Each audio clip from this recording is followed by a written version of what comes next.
Joseph Joubert once said, "Better to debate a matter without settling it than to settle a matter without debating it." Now, tonight we don't expect to settle conclusively the question, does God exist? But we will hear the best arguments for and against the existence of God. And then you'll be left to decide who's made the most persuasive case and what to do with that information. As I often say on my radio program, this is a show that aims to get you thinking, and the same is true for tonight. And I've tried to foster an environment on that program where both sides of the argument can be heard and the listener can make their own considered decision. And whatever perspective you come on tonight on the question of God's existence, I hope that our speakers inspire you to further delve into and think about this most important of questions. Does God exist? Speaking in the affirmative tonight that God does exist is William Lane Craig. He is Research Professor of Philosophy at Talbot School of Theology, La Mirada in California. He's the author of over 30 books and over 100 peer-reviewed philosophical papers. He's well known for debating atheists all over the world in defense of the Christian faith. Speaking against the existence of God today is Stephen Law. Stephen Law is Senior Lecturer in Philosophy at Heathrow College, University of London, and Provost of the Centre for Inquiry UK. He also edits Think, which is the journal of the Royal Institute of Philosophy. And if you hadn't already guessed, he's our atheist debater for today. Please welcome our debaters.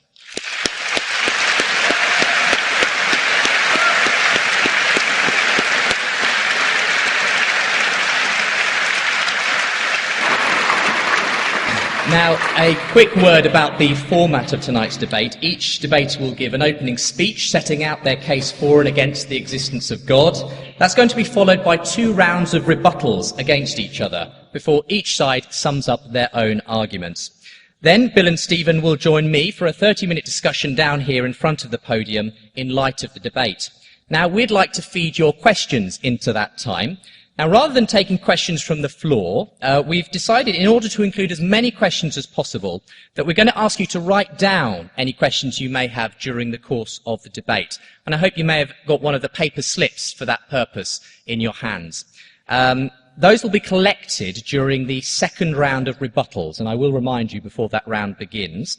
And they'll be passed on to me so that I can sort through them and introduce some of those into our discussion time. Anyone who bought a ticket on the door tonight, you will have filled out a registration form, should still have that with you. If you could hand that in with the question forms, that would be excellent. Whether or not you've filled in a question form, if you could hand in your registration form, that would be very useful. Obviously, I won't be able to read all the questions out, I'm afraid, but we hope this way more questions will be able to be included than would otherwise be possible. And so we begin tonight's debate. Does God exist? And speaking in the affirmative, please welcome to the podium William Lane Craig. Thank you. Thank you. Thank you and good evening. Let me begin by thanking Premier Christian Radio for inviting me to participate in this event this evening. And I also want to express my appreciation to Stephen Law as well for his participation. During the years that Jan and I lived in England, during my doctoral studies at the University of Birmingham, we grew to have a warm affection for this country and for her people. And so it is a sincere joy and a privilege for me to be participating in an event like this. And I thank you for coming. Now, in tonight's debate, I'm going to defend 2 basic contentions.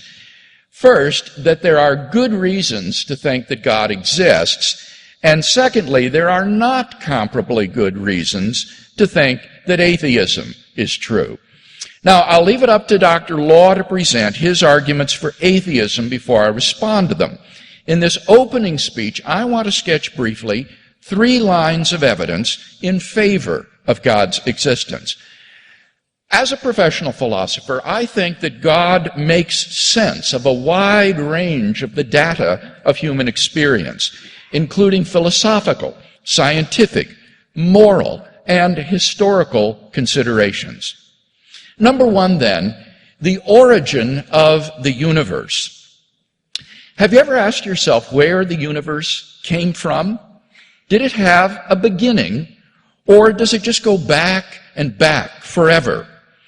Typically, atheists have said that the universe is just eternal and uncaused. But there are good reasons, both philosophical and scientific, which call into question that assumption. Philosophically, the idea of an infinite past is very problematic. If the universe never had a beginning, that means that the number of past events in the history of the universe is infinite.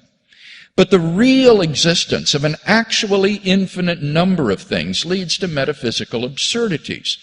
To give just one example, suppose you had an infinite number of coins, numbered 1, 2, 3, and so on to infinity, and I took away all the odd-numbered coins. How many coins would you have left? Well, you'd still have all the even-numbered coins, or an infinity of coins. So, infinity minus infinity is infinity. But now suppose instead that I took away all the coins numbered greater than 3. Now how many coins would you have left? Well, 3. So infinity minus infinity is 3. In each case, I took away an identical number of coins from an identical number of coins and came up with self-contradictory results. In fact, you can subtract infinity from infinity and get any answer from 0 to infinity. For this reason, inverse operations like subtraction and division are simply prohibited in transfinite arithmetic. But in the real world, such a convention has no sway. Obviously, you can give away whatever coins you want. Here's another example of the absurdity of an infinite past. Take the planets Jupiter and Saturn. Suppose that for every orbit that Saturn completes around the Sun, the planet Jupiter completes 2.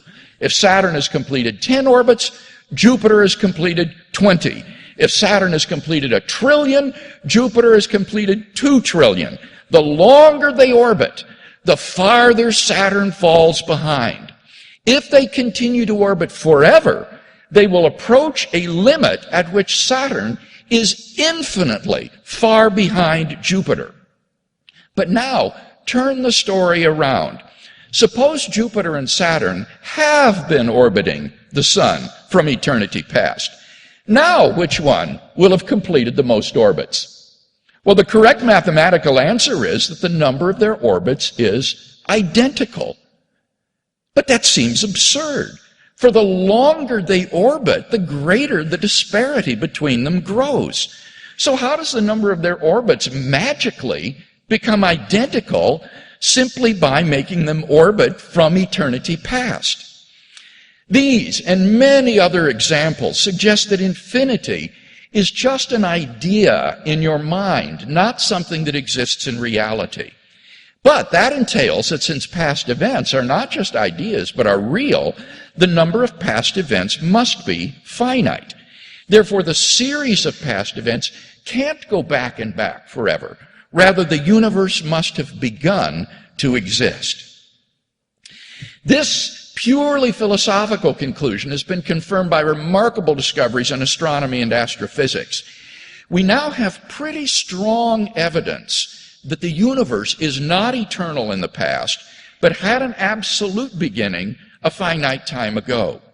In 2003, Arvind Borde, Alan Guth, and Alexander Vilenkin were able to prove that any universe, which is on average in a state of cosmic expansion throughout its history, cannot be infinite in the past, but must have a past space-time boundary. What makes their proof so powerful is that it holds regardless of the physical description of the early universe. Because we don't yet have a quantum theory of gravity, we can't yet provide a physical description of the first split second of the universe. But the Borde-Guth-Vilenkin theorem is independent of any physical description of that moment. Their theorem implies that the quantum vacuum state of the early universe which some scientific popularizers have misleadingly and inaccurately referred to as nothing, cannot be eternal in the past, but must have had an absolute beginning. Even if our universe is just a tiny part of a so-called multiverse composed of many universes, their theorem requires that the multiverse itself must have an absolute beginning. Of course, highly speculative scenarios, such as loop quantum gravity models, string models, even closed time-like curves have been proposed to try to avoid this absolute beginning. Now, these models are all fraught with problems, but the bottom line is that none of these theories, even if true, succeed in restoring an eternal past. At most, they just push the beginning back a step. But then the inevitable question arises: why did the universe come into being? What brought the universe into existence?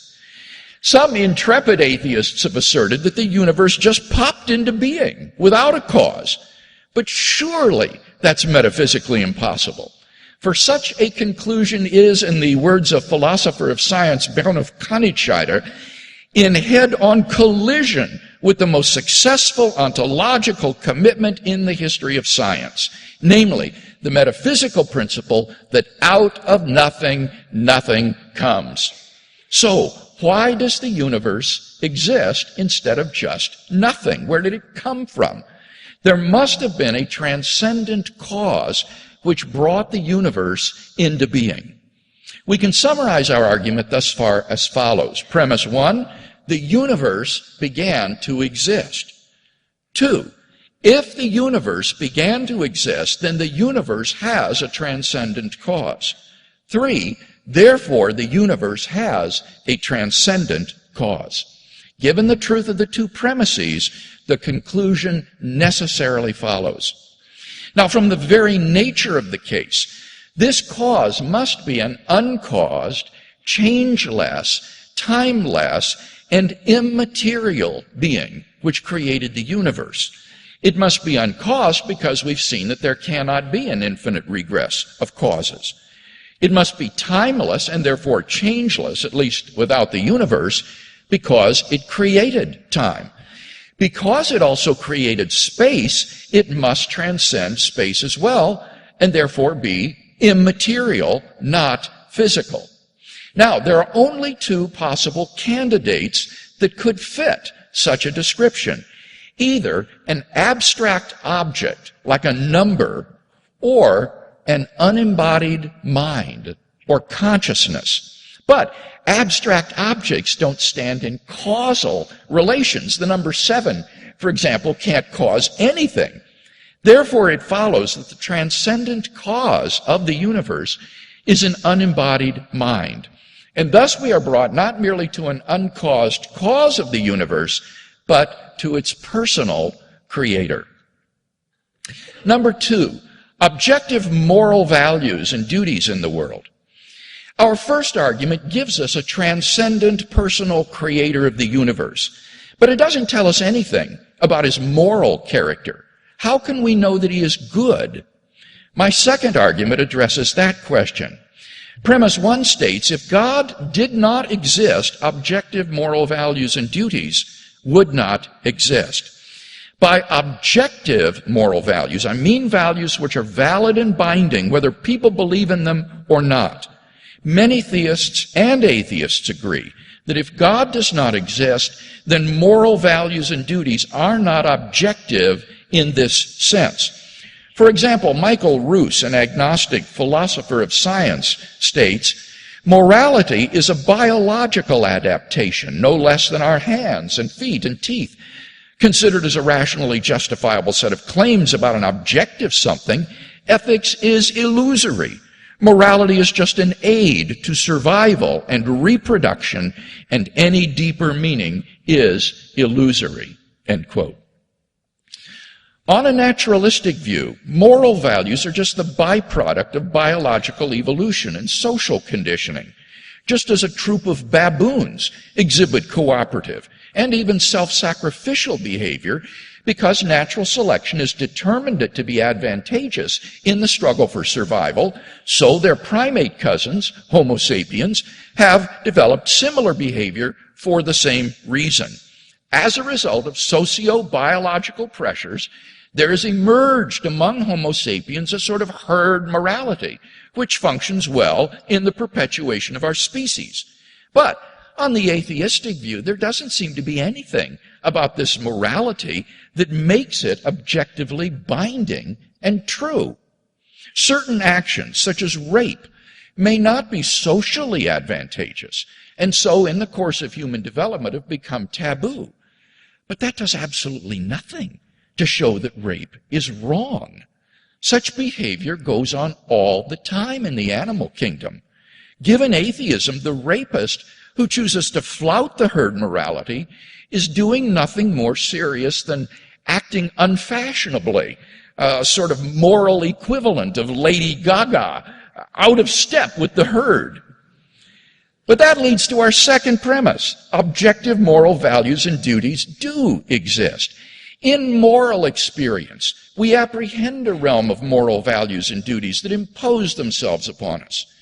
As philosopher Louise Antony so nicely puts it, any argument for moral skepticism is going to depend upon premises which are less obvious than the reality of objective moral values themselves. I was gratified to see that in his published work, Dr. Law affirms the existence of objective moral values, such as tolerance and open-mindedness. He rejects relativism as, and I quote, politically correct twaddle of a rather noxious sort. Rightly so. Actions like rape, cruelty, racial hatred, and child abuse aren't just socially unacceptable behavior. They're truly evil. Michael Roos himself admits, the man who says it is morally acceptable to rape little children is just as mistaken as the man who says 2 + 2 = 5. Some things, at least, are truly evil. But if that is the case, then it follows logically and inescapably that 3, therefore, God exists. Some people think that evil in the world provides overwhelming evidence against the existence of God. I think the exact opposite is true. Real evil in the world actually serves to prove the existence of God, since without God to ground objective moral values, good and evil as such would not exist. Number 3, the historical facts concerning Jesus of Nazareth. Our case so far gives us a generic monotheism affirmed by Jews, Christians, and Muslims alike. But do we know anything more about who this God is? Well, to answer that question, we have to look at the person of Jesus of Nazareth. The historical person, Jesus of Nazareth, was by all accounts a remarkable individual.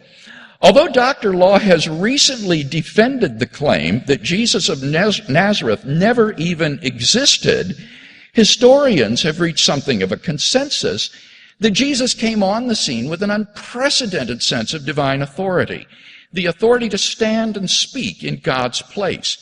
He claimed that in himself the kingdom of God had come, and as visible demonstrations of this fact, he carried out a ministry of miracle working and exorcisms. But the supreme confirmation of his claim was his resurrection from the dead. Now, most people would think that the resurrection of Jesus is something you just believe in by faith or not. But there are actually 3 facts recognized by the majority of New Testament historians today, which I believe are best explained by the resurrection of Jesus. Fact number 1, on the Sunday after his crucifixion, Jesus' tomb was found empty by a group of his women followers.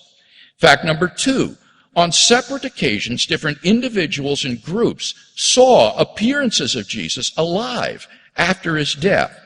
And number 3, the original disciples suddenly came to believe in the resurrection of Jesus despite having every predisposition to the contrary. N.T. Wright, an eminent New Testament scholar, concludes, that is why, as a historian, I cannot explain the rise of early Christianity unless Jesus rose again, leaving an empty tomb behind him. Attempts to explain away these three great facts, like the disciple stole the body or Jesus wasn't really dead, have been universally rejected by contemporary scholarship.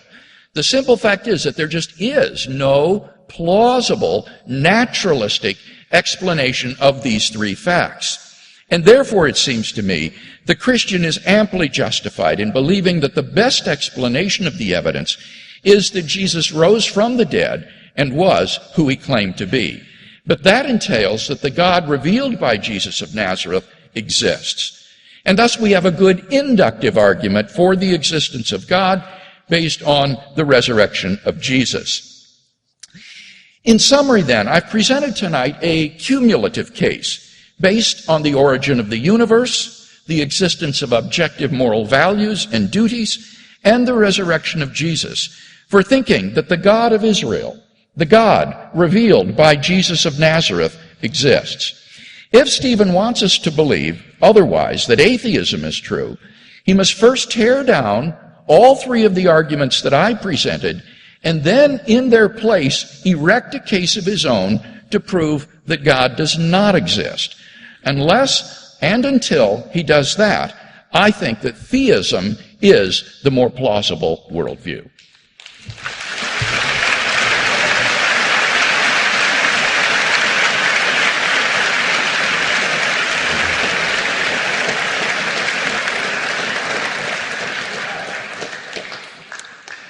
Thank you very much, Bill.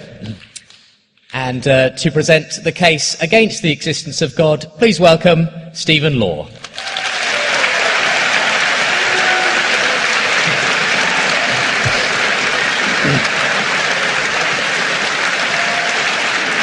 Okay.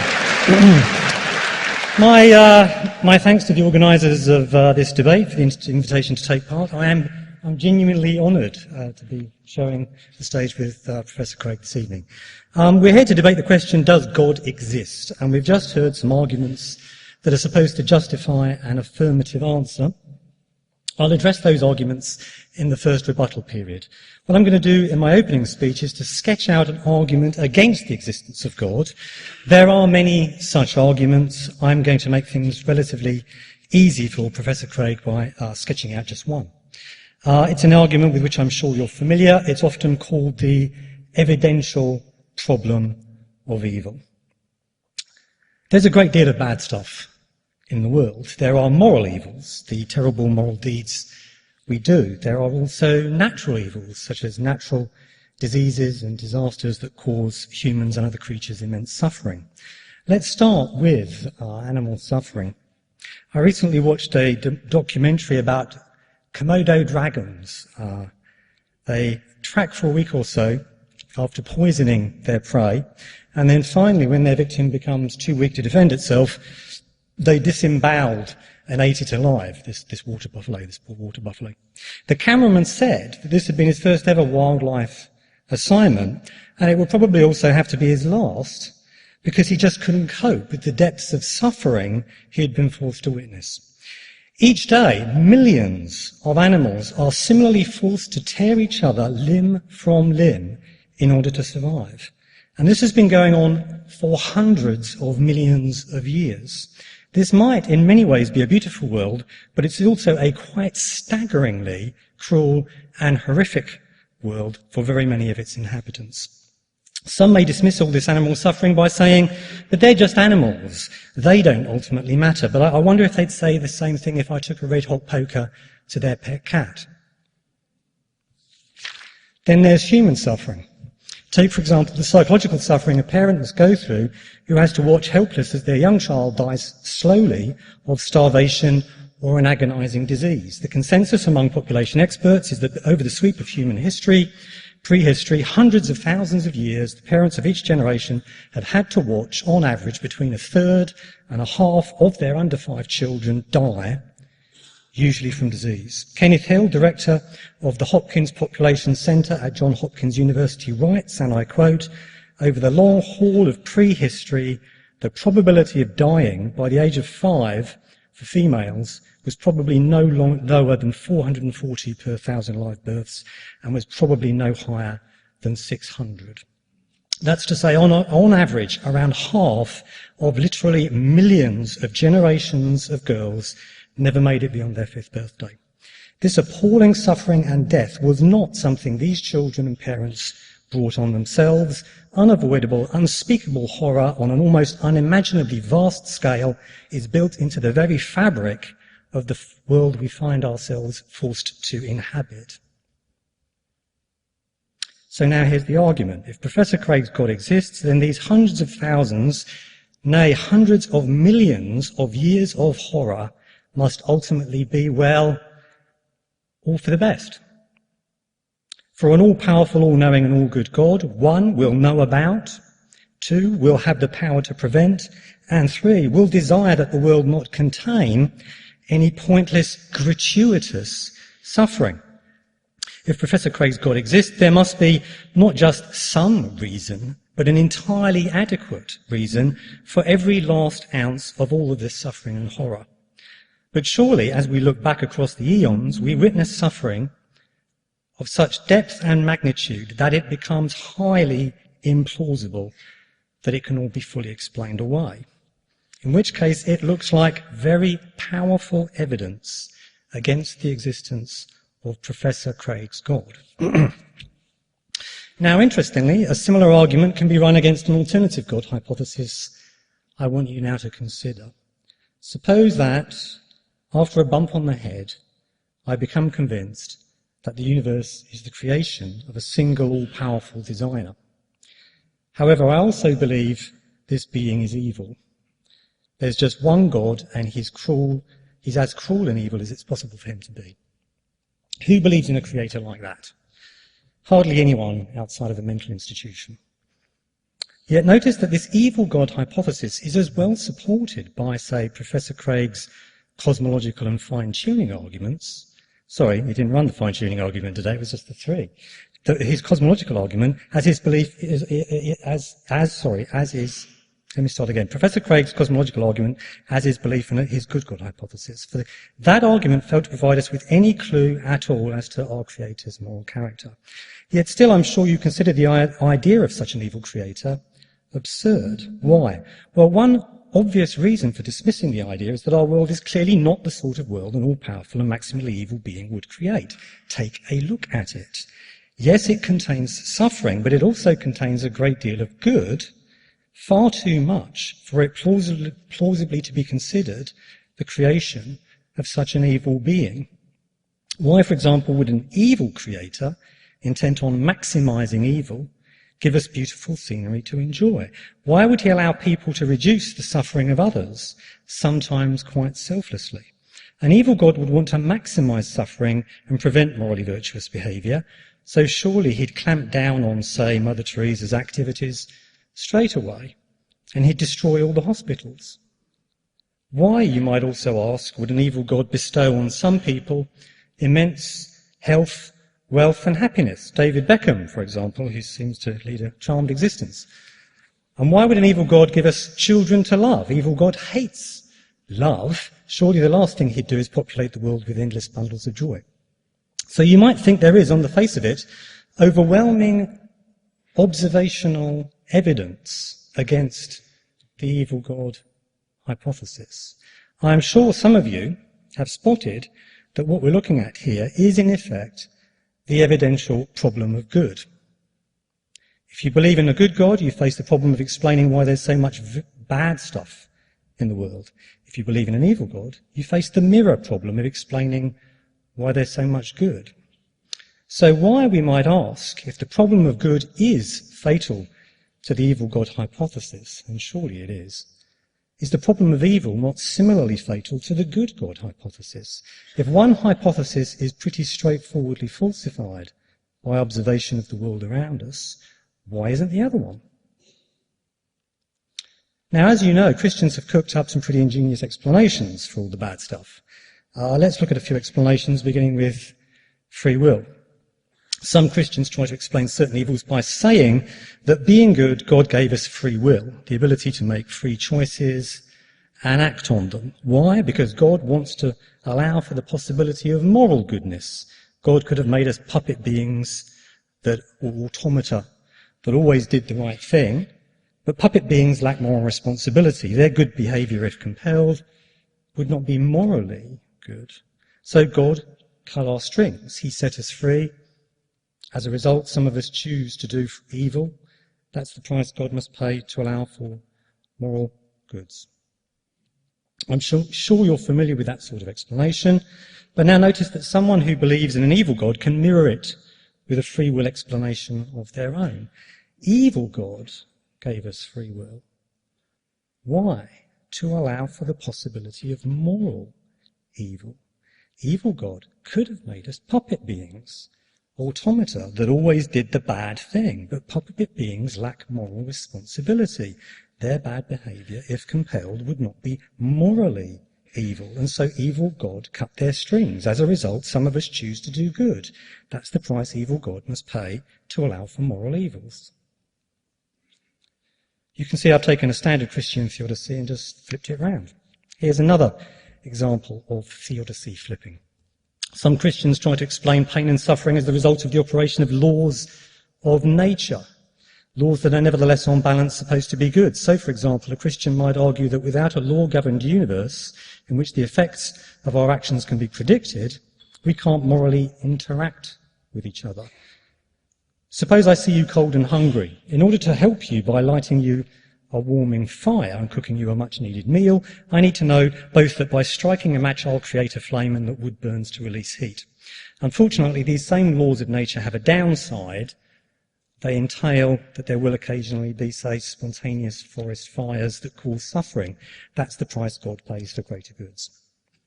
Again, someone who believes in an evil God can produce a mirror explanation to account for goods.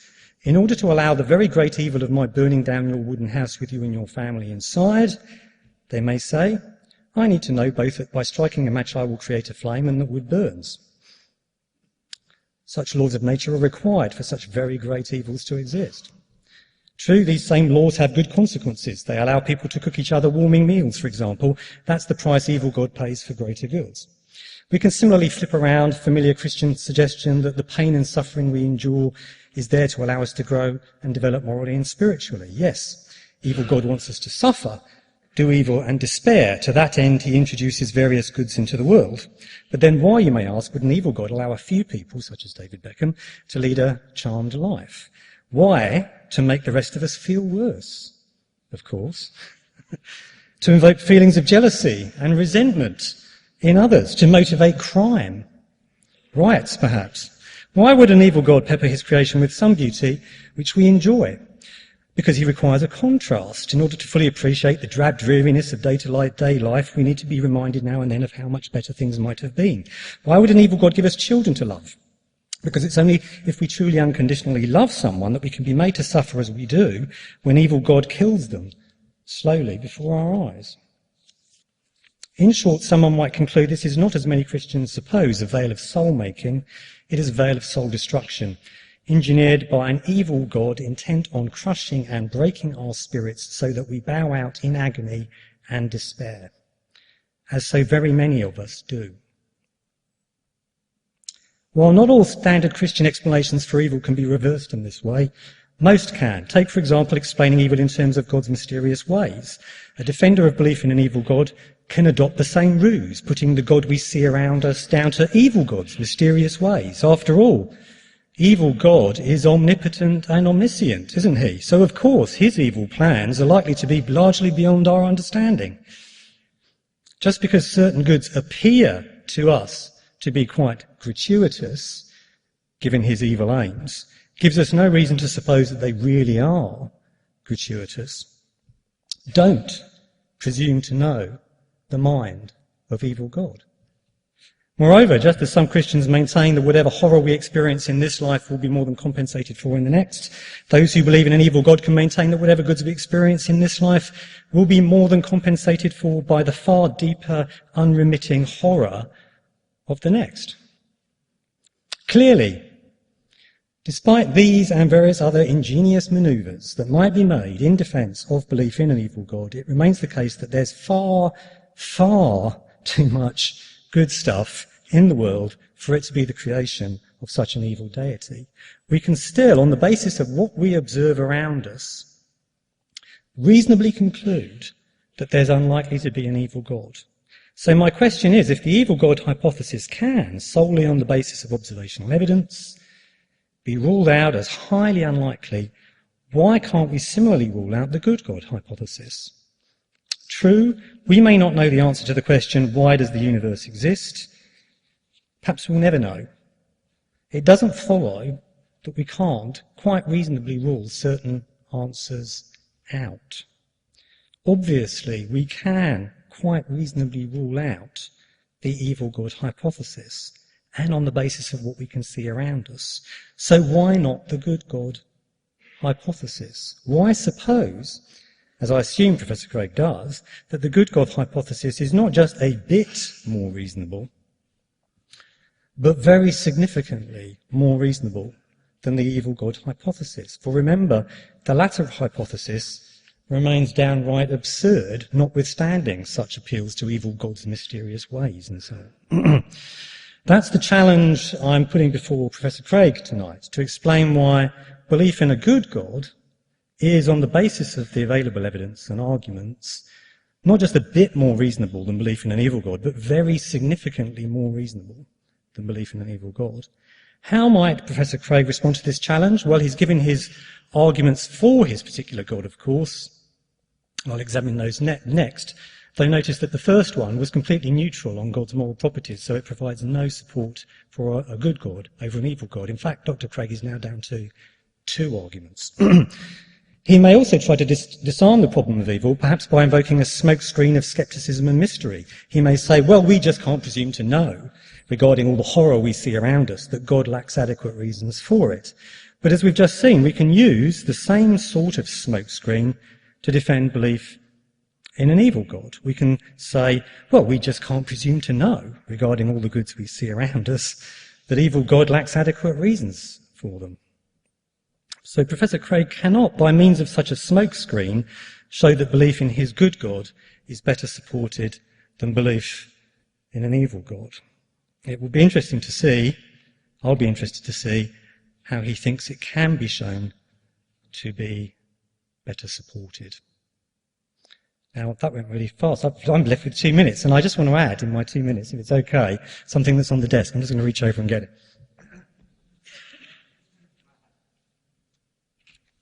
Because Professor Craig mentioned it, that, actually, you know what, I'm going to leave this till later. I'm just going to stop now, give Craig a bit of extra time, and I'll talk about it afterwards. Thank you very much for listening. Okay.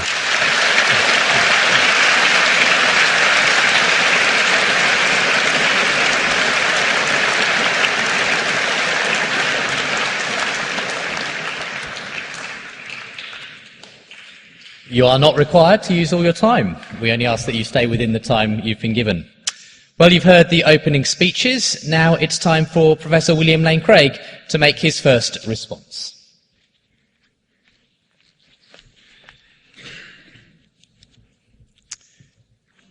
Thank you, Stephen, for that very thought-provoking and interesting argument. You remember in my opening speech, I said that I would defend two basic contentions tonight. First, that there are good reasons to think that theism is true. We've yet to hear Stephen's response to those arguments. My second contention was that there are not comparably good reasons to think that atheism is true. Now, Stephen has offered one argument for atheism, basically the problem of evil in an evidential version. Is this a good argument for God's non-existence? Well, I think not. Now, certainly, the terrible evil and suffering in the world is the greatest emotional obstacle to belief in God. But as philosophers, we're called upon to say not how we feel about a subject, but what we think about it. And when I think hard about the problem of evil, it turns out to be extraordinarily difficult for the atheist to prove, on the basis of the evil in the world, that God does not exist. We all know cases in which we permit suffering because we have morally sufficient reasons for allowing it. What Dr. Law would have to prove is that it's impossible or highly improbable that God has morally sufficient reasons for permitting the suffering in the world. But how can the atheist possibly prove that? Maybe only in a world suffused with natural and moral evil would the maximum number of people come to freely know God and find eternal life. You see, on the Christian view, the purpose of life is not happiness in this world, but rather coming to know God personally and so find eternal life. And many evils may be utterly pointless with respect to producing happiness in this life, but they may not be pointless with respect to producing the knowledge of God. Dr. Law would have to show that there is another world which is feasible for God, in which there is a greater knowledge of God and His salvation, but with less suffering. And that's pure speculation. Now, I think Dr. Law's own example of evil God actually proves my point. Now, first of all, it's inaccurate to call this being an evil God, because God, by definition, is a being which is necessarily good. Peter Millikan, professor of philosophy at Oxford University, says what makes the supreme being worthy of worship is not simply his power, but rather his moral excellence. For the supreme being to be an appropriate object of religious attitudes, therefore, he must, above all, be morally good. So you cannot have, literally speaking, an evil God, because he would not be worthy of worship. What you could have would be an evil creator of the universe, who is not God. And I would argue that just as you cannot prove that the creator is evil because of the bad things in life, so you cannot prove that he is good because of the good things in life. The two cases are on a par. Just as good things don't disprove the existence of anti-God, so bad things don't disprove the existence of God. I think Dr. Law's mistake is that he thinks that the theist arrives at the doctrine of God's goodness by an inductive survey of the world's events, and that's simply incorrect. As Michael Bergman and Jeff Brower point out in their response to Dr. Law, traditional theists have never argued for God's perfect goodness by simply inferring it from the existence of some good in the world. Rather, what the theist can do is to present a moral argument, such as I have done, for God as the foundation of objective moral values. And that leads directly to the final point I want to make on this. Moral evil actually proves the existence of God. For we may argue in the following way. Premise 1, if God does not exist, objective moral values do not exist. 2, evil exists. 3, therefore objective moral values exist. Some things are evil. Therefore, God exists. In the end, Dr. Law admits, and I quote, it's possible that a cogent moral argument along the above lines might yet be constructed. I suspect that this is the most promising line of attack for theists to take. And this is precisely the line that I've taken in my published work.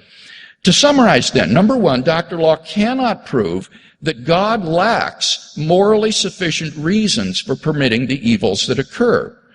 2, his anti-God objection fails because I agree that the good things in the world fail to disprove anti-God. And 3, evil in the world actually proves God's existence because apart from God, there is no foundation for objective moral values.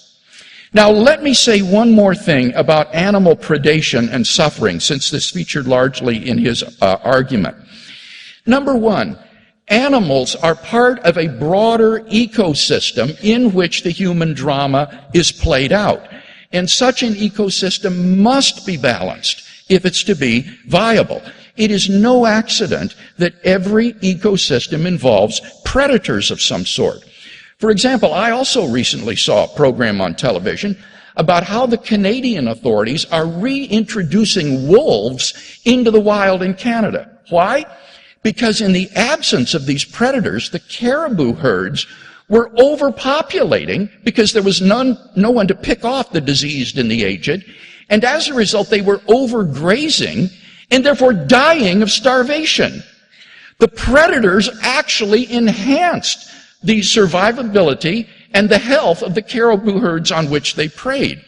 So that predators are an essential part of an ecosystem.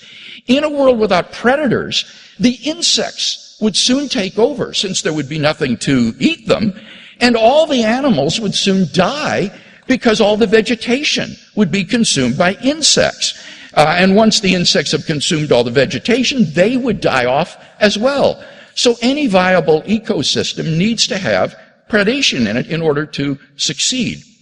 Now let me say one other thing, however, that is a result of recent scientific discoveries that shed remarkable light on the problem of animal suffering.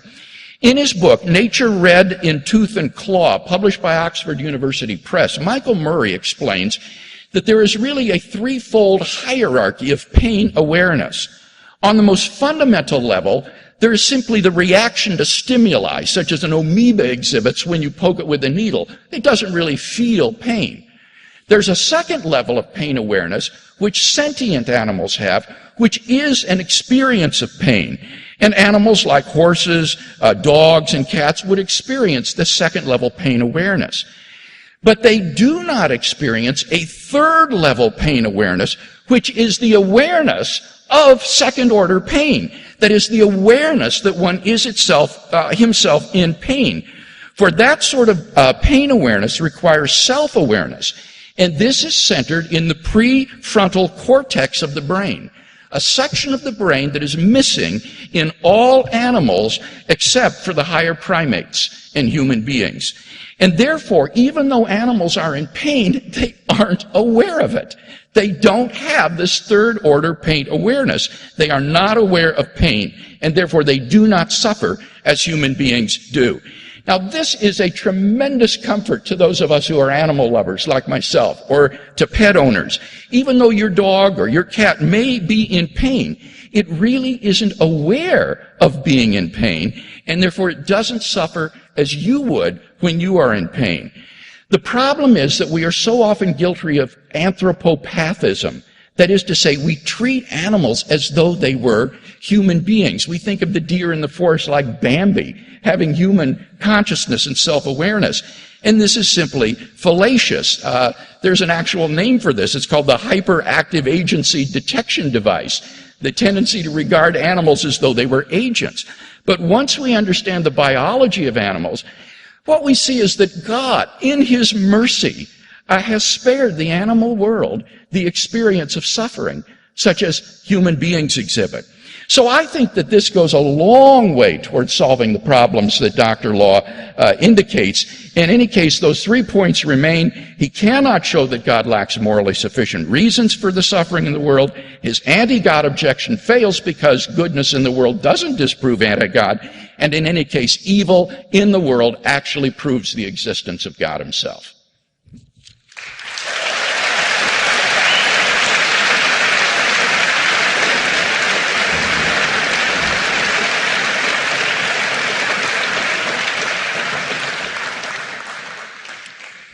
Thank you very much. If I could just encourage anyone not to call out during the speeches, that would be very helpful. Thank you.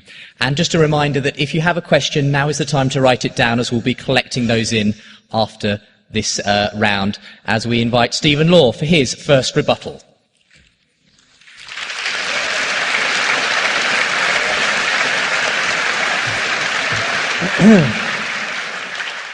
Okay. Good. Well,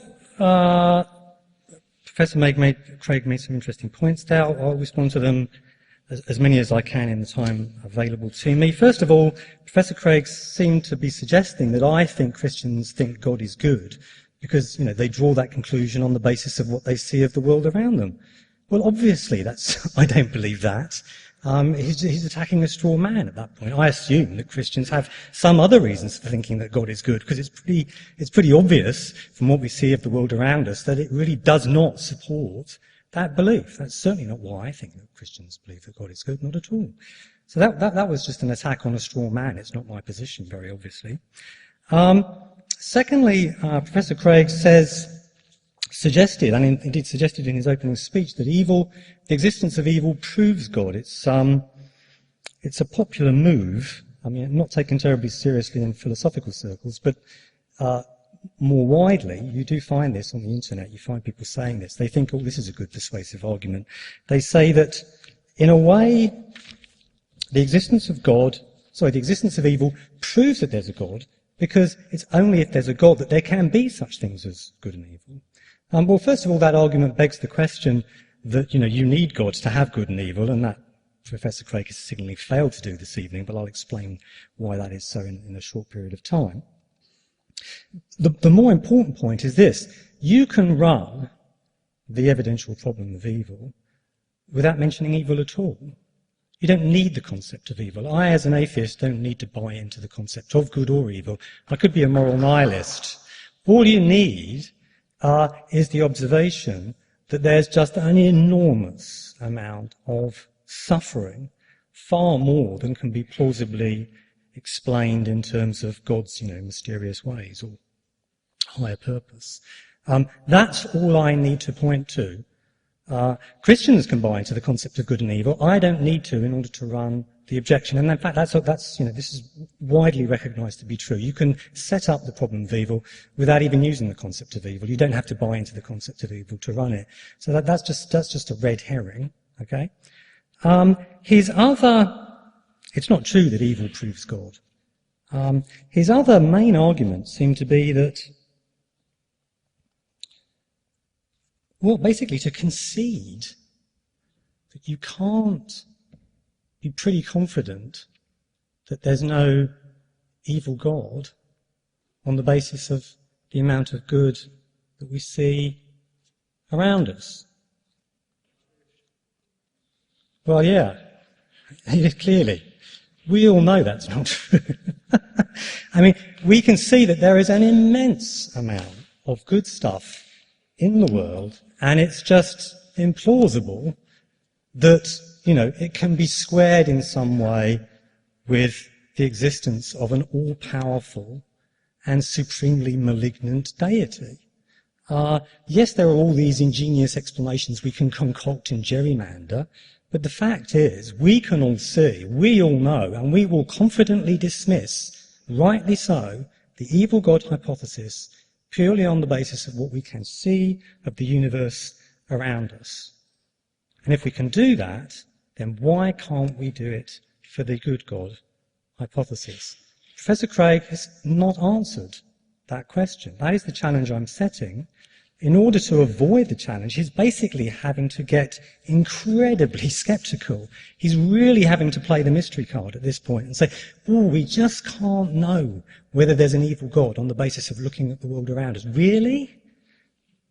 Pull the other one would be, my response to that. And if we can show, beyond reasonable doubt, I'm not using the word proof, I don't like it, beyond reasonable doubt, that there is no evil God on the basis of empirical observation of the world around us, then why on earth can't we show that there's no good God on the basis of empirical observation of the world around us, the sheer quantity of bad stuff that there is? That's basically the challenge I'm putting forward, and it seems to me that Professor Craig is just having to play a highly implausible, sceptical card in order to try and get himself out of trouble at this point. And that's the best he can do at this point, is that we can't know. We couldn't possibly know that whether or not there's an evil God on the basis of observation of the world around us. I just don't buy it. Professor Craig has also run, I forgot at which point he did it now, but he has run an afterlife kind of explanation. He said that, the evils we experience in this world become easier to understand for a theist once we remember that we can, look forward to an eternity of bliss in heaven. There is a higher reason, there's a higher purpose. It's not all about life here on this planet. As I've already pointed out in my opening speech, such afterlife type explanations can also be run by someone who believes in an evil God. They can insist that the goods we experience in this life will be more than adequately outweighed by the horrors of spending eternity in the company of the supremely malignant deity in the next. clearly that's not good enough as an explanation, as a defense of reasonableness, the belief that belief in an evil God is reasonable. And if it won't do in defense of belief in an evil God, then why on earth should we find it remotely plausible as a defense of belief in a good God? So I can't see that Professor Craig has really got a decent response here at all. In fact, I mean, many of the moves that he usually makes have just not cropped up, interestingly, probably because he can see that they're not going to work once we start thinking about the evil God hypothesis. It's a very simple challenge. We can see, on the basis of observation of the world around us, the sheer quantity of good stuff that there is, that there's more than enough to justify the conclusion that there is no supremely malignant, all-powerful deity in charge of the universe. And if that is true, then it just won't wash to say, oh, but we can't know that there isn't a good God, because perhaps there is some deeper reason for all of this horror that we see around us. It's clear that there is sufficient evidence, I think. And it seems to me, I mean, what I find most baffling, I think, is the extent to which people just can't see that. And the extraordinarily convoluted maneuvers, intellectual maneuvers that they have to go through in order to try and convince themselves that what they believe is not, given the available evidence, downright ridiculous. So I think I've dealt with most of Professor Craig's points. He also made some appeals to some explanations for animal suffering, which basically were variants of the appeal to laws of nature, which I've already pointed out. You can flip those kinds of theodicy. I'm not even going to attempt to do so now, but we could do that. So I think I've covered most of the points I wanted to make there. Let me just repeat. I think that Professor Craig's point is we're just not in a position to judge with any confidence that it's improbable that God lacks morally good reasons for creating or allowing all this suffering. He argues that our failure to discern God's reasons is not a good reason to suppose that God doesn't have them. Perhaps in some way we cannot fathom they contribute to our eternal salvation. But as I've pointed out, much the same reply can be made by someone who believes in an evil God. Evil God is also omnipotent and omniscient, so of course his reasons are also likely to be largely beyond our ken. Those goods that seem gratuitous with regard to the aims of an evil God may not be gratuitous at all, I might argue. Show a little of humility. Don't presume to know the mind of evil God. If this sort of sceptical smokescreen doesn't succeed in salvaging belief in an evil God, then I fail to see why it salvages belief in Craig's good God either.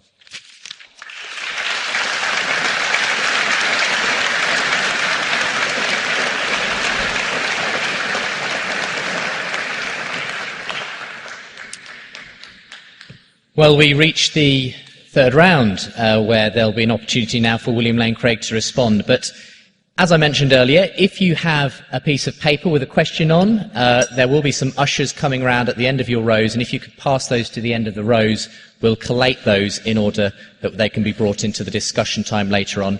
And as I mentioned, if you have a registration form you filled in, then do pass that on as well. But let's have some silence as we do that, as we invite William Lane Craig back to the podium as he responds again to Stephen Law.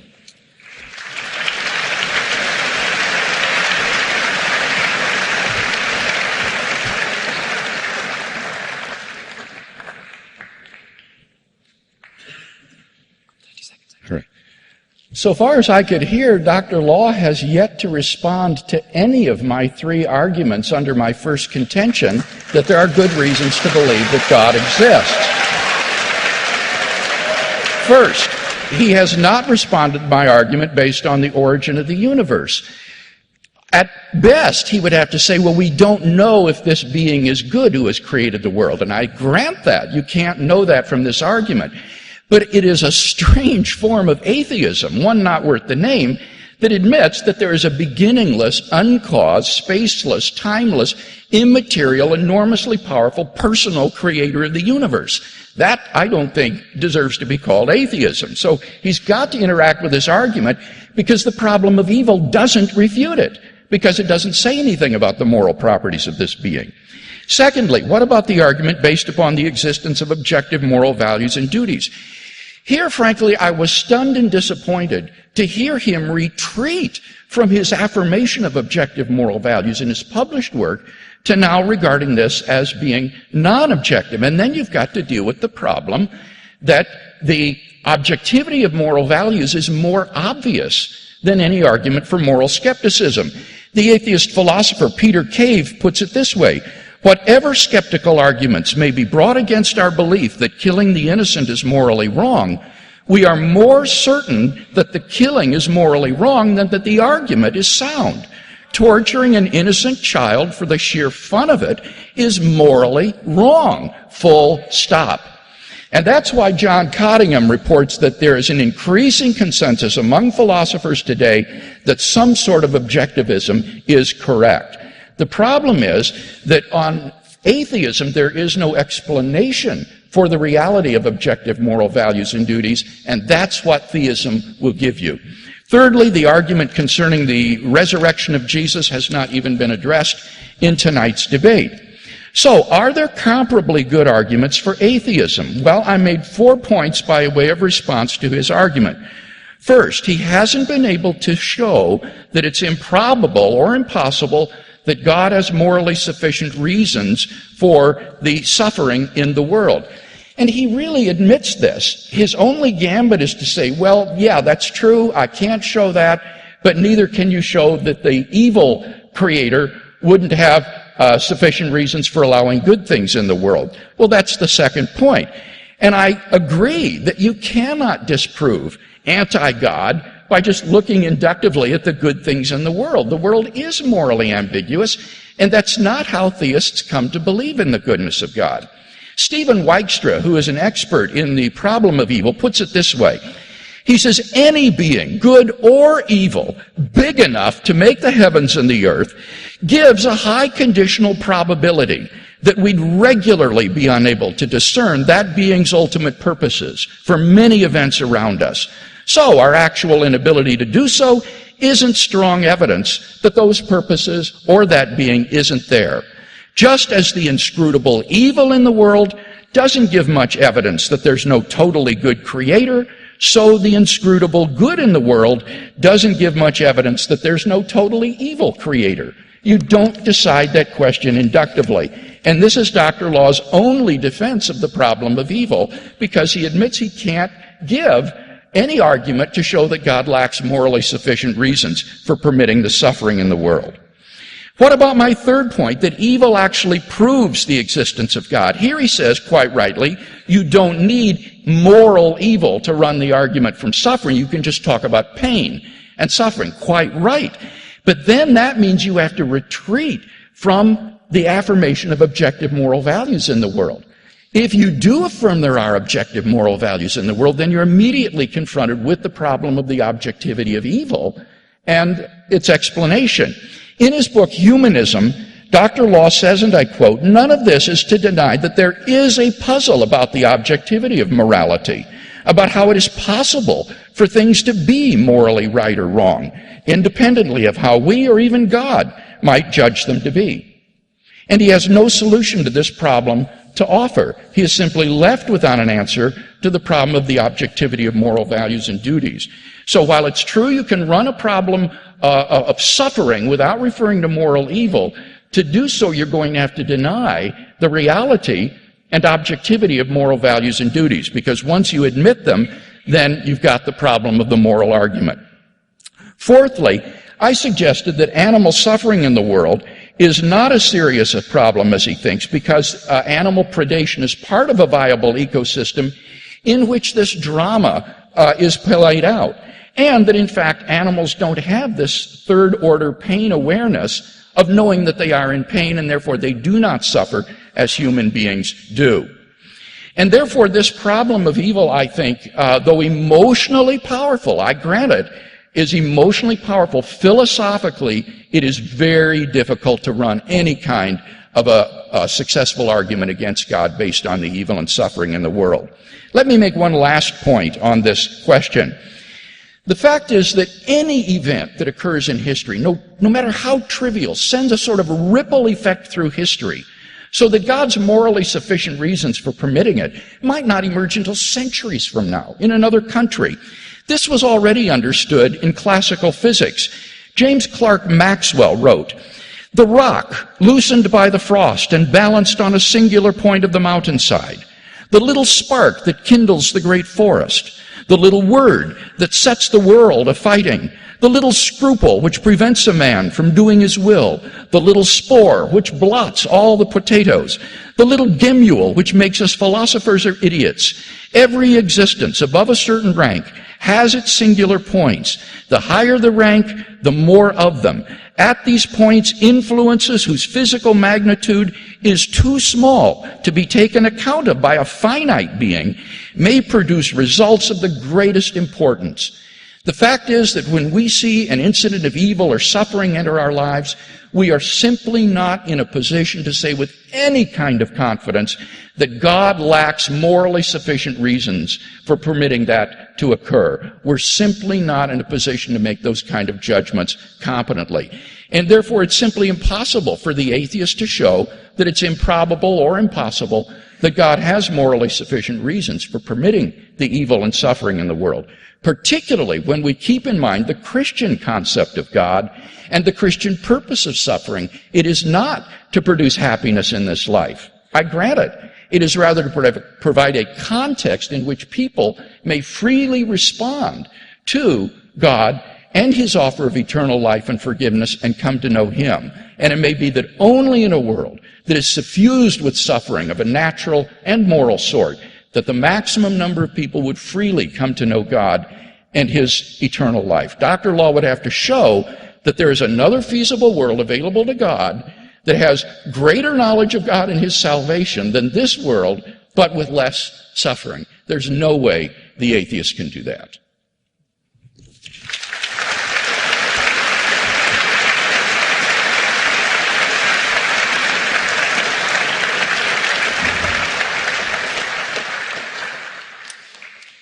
And we go on to the second rebuttal, by Stephen Law. I'm giving you an extra 30 seconds, Stephen, because there was a brief malfunction with the timer that amounted to about 30 seconds extra. So if you'd like to come, we'll hear your third rebuttal.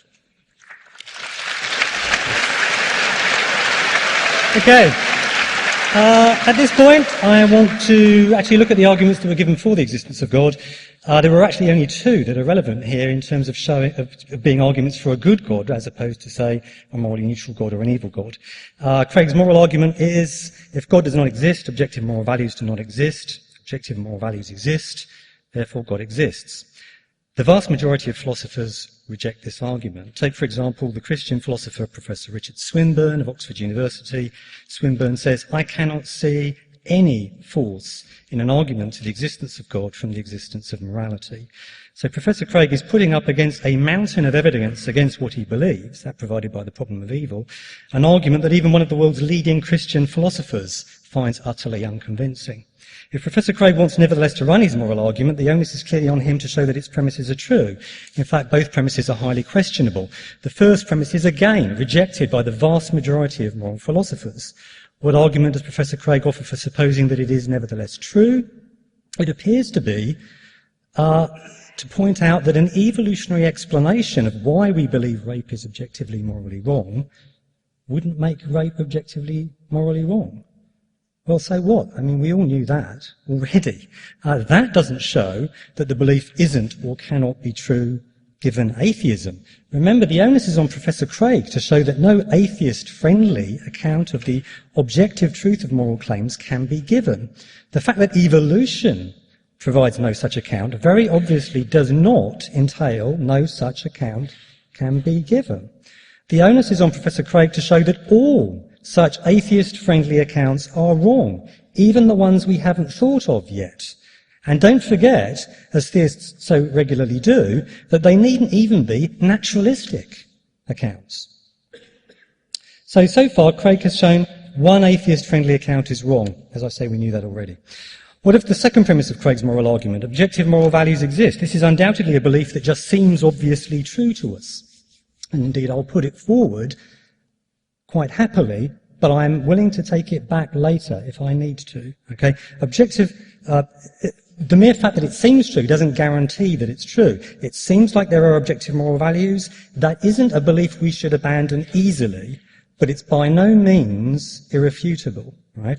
After all, we have a powerful impression that the earth doesn't move. It really doesn't seem to move. But if we're given powerful evidence that it does move, and it's also explained why it nevertheless seems like it doesn't move, then the rational thing for us to believe is that our initially highly convincing impression was wrong.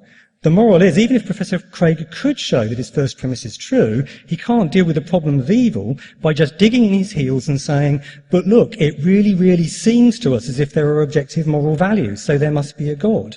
When placed next to the problem of evil, Craig's argument does little to undermine the problem. Rather, it just combines with it to deliver the conclusion that there are no objective moral values.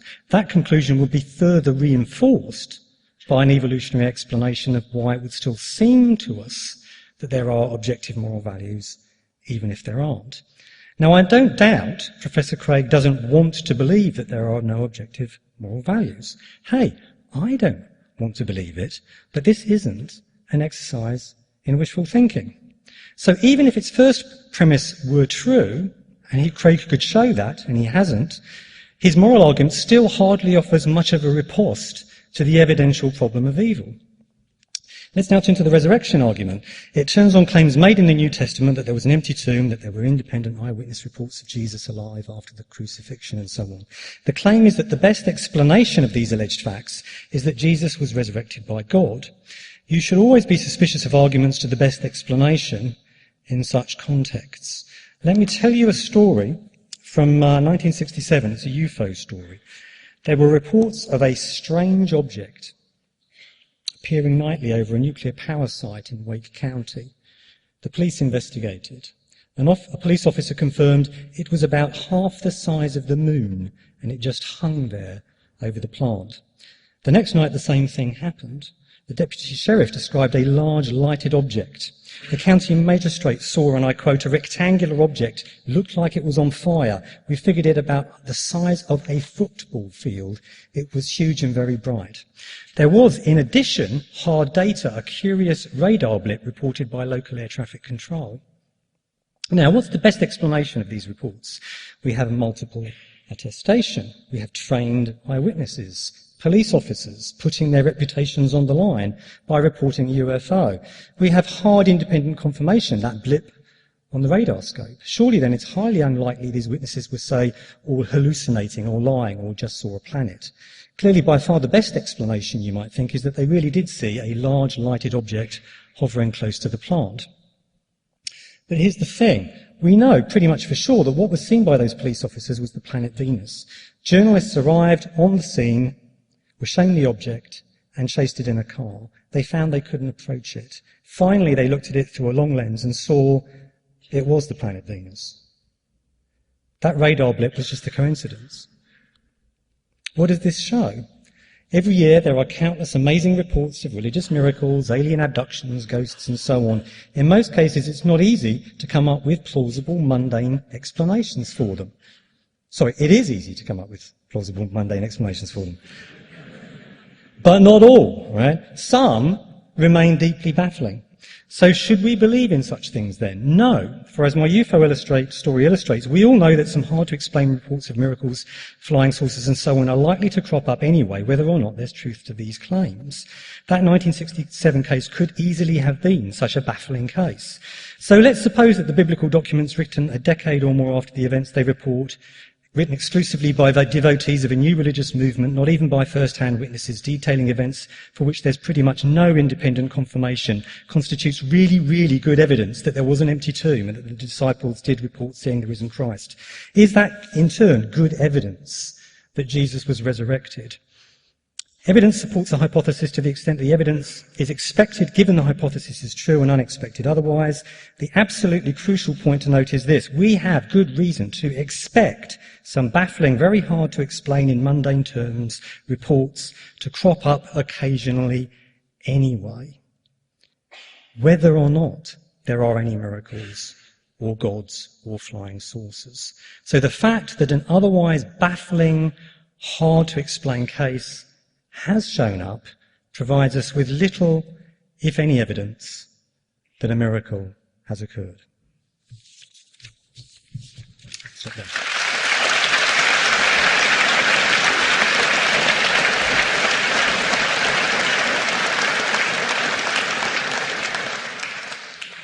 Well, now both William Lane Craig and Stephen Law will have 5 minutes each to sum up their arguments tonight, starting with William Lane Craig.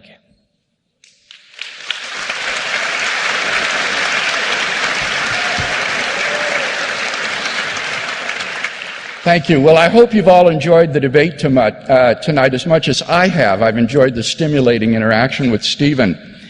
I argued tonight that there are good reasons to think that God exists. My first argument, based on the origin of the universe, has gone unrefuted. Therefore, we can all agree tonight that there is an immaterial, uncaused, beginningless, spaceless, timeless, enormously powerful, personal creator of the universe who may or may not be good.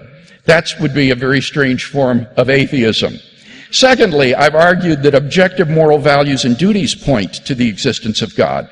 First, because if God did not exist, objective moral values and duties would not exist. And here, Dr. Law's only refutation was to appeal to authority. He said, well, Richard Swinburne doesn't agree with this argument. Well, granted, Richard Swinburne doesn't agree with the argument. But those who do agree with this premise include atheists like Nietzsche, Russell, Sartre, Mackey, and manifold others. So if you want to appeal to authority, I can give a long list of atheists who agree that if God does not exist, then objective moral values and duties do not exist. One of these would be Joel Marx, a philosopher who 2 months ago wrote a remarkable article called Confessions of an Ex-Moralist. He said, could I believe that the wrongness of a lie is any more intrinsic to an utterance than beauty was to a sunset, or wonderfulness to the universe? Doesn't it make far more sense to suppose that all these phenomena arise within my breast, that they are the responses of a particular sensibility to otherwise valueless events and entities? Someone else might respond completely differently from me, such that for him the lie was permissible, the sunset banal, and the universe nothing but atoms and the void. And so Marx came to realize that as an atheist, he had to give up his belief in the objectivity of moral values and duties. He said, I used to think animal agriculture was wrong. Now I will call a spade and declare simply that I very much dislike it and want it to stop. I am simply no longer in the business of trying to derive an ought from an is. It seems to me Marx is entirely justified there. In the absence of God, there just is no explanation that the naturalists can propose that would explain the existence of objective values and duties. And this is critical. As Shelley Kagan, a Yale ethicist, has said, this need for explanation in moral theory cannot be overemphasized. One of the things we want our moral theory to help us understand is how there can even be a moral realm and what sort of objective status it has. And Dr. Law simply hasn't offered anything, whereas the theist can offer a transcendent ground in God, His nature, and His commands. So I think that theism offers us a better foundation for the objective moral values that we all hold dear. What about the resurrection of Jesus? Dr. Law rightly points out that there are many reports of paranormal phenomena, and these ought to make us very cautious in assessing miracle claims. But I would say two things. First of all, any claim must be weighed by objective criteria: explanatory scope, explanatory power, plausibility, degree of ad hocness.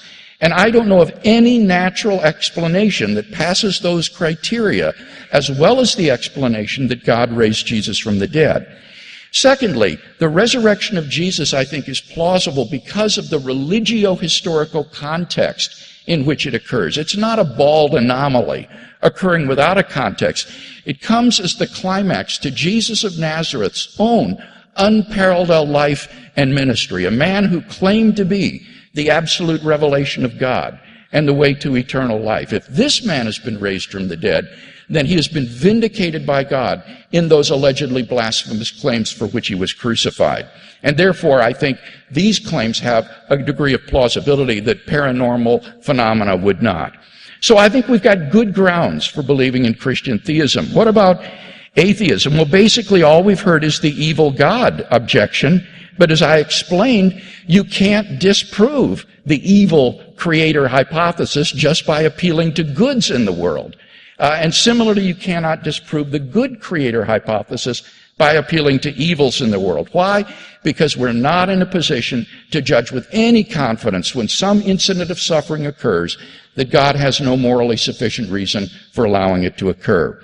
And therefore, I'm convinced that on balance, the weight of the evidence tips clearly in the side of Christian theism. And for that reason, I remain enthusiastically a Christian theist.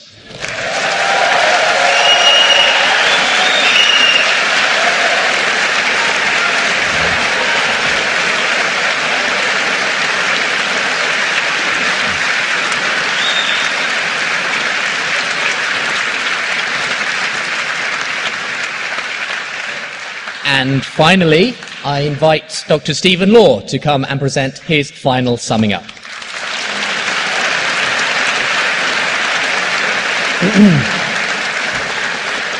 I started out by pointing out that as we look back across the hundreds of millions of years of sentient life on this planet, we find suffering on a stupendous scale. For example, we humans have, over many hundreds of thousands of generations,